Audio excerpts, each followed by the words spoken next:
morning, children. Happy morning, ma'am.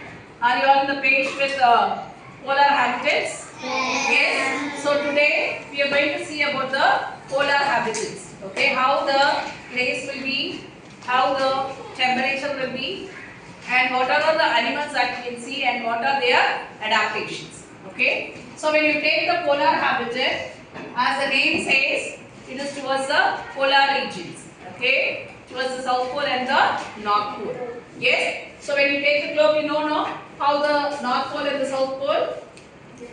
Yes. So it is very cold region. Okay. So when you take everywhere, there will be snow. It is all snow covered, and the temperatures are freezing temperatures there. Okay. So when you take the come little friend. When you take the plants or the vegetation, there will be very less. Okay. So the plants that grow there will not be like big plants or trees or like shrubs and all. Okay. There will be small plants like herbs. Okay. Grasses, and there are special types of plants called as the lichens. Okay. It is actually not a plant. Actually, you can say it is a blend of two kinds of living things, that is the fungus, okay, and the algae. Okay, both together they form the lichens. Okay, it will be orangish or reddish in color.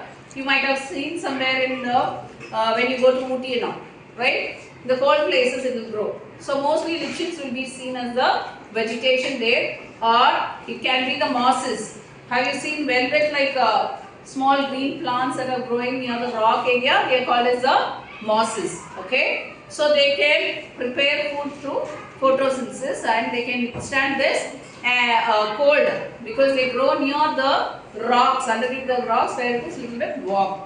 Okay, so these are about the vegetation. Now we are going in for the animals. Okay, the animal habitats. When you take, mostly we are going to see about the polar bear. Okay, the speciality of the polar bear. What is the color of the polar bear? White.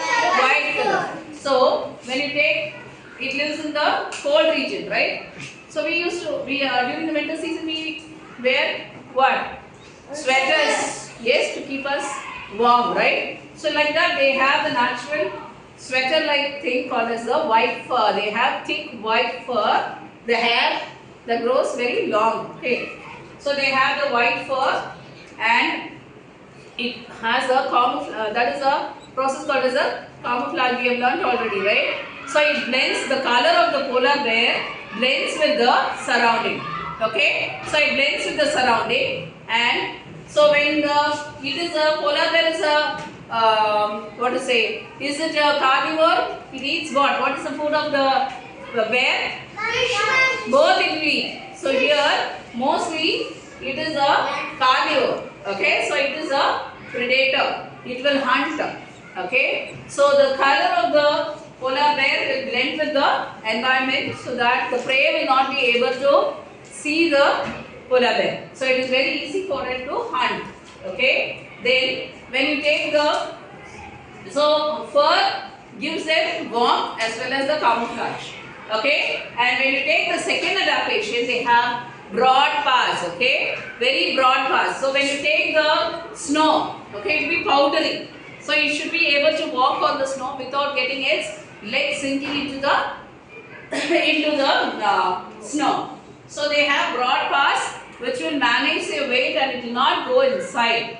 Yes, and they have fat. Okay, under the skin they have a fat storage system called as the blebbers. Okay, they act like insulators, giving the warmth for the animal. Okay, then polar bears are very good swimmers. Okay, so they can swim easily and catch the prey in water also. Okay, and they have the ability to catch the prey with the help of the claws that is present in the paws.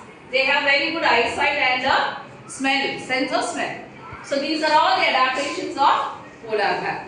Did you all get it, children? Yes, children. Thank you. Thank you.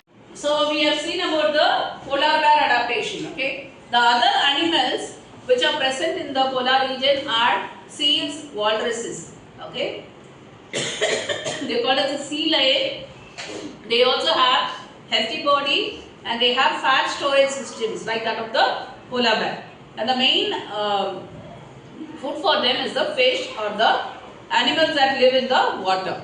Okay. And penguins is another one bird which lives in the polar region. And when you take the penguin, they are very good swimmers and they are able to withstand the cold, okay, with the help of the feathers that are present, and they have a very good fat storage system. So whenever these animals are not able to find the food, okay, they utilize the fat and stored in their body as a source of energy.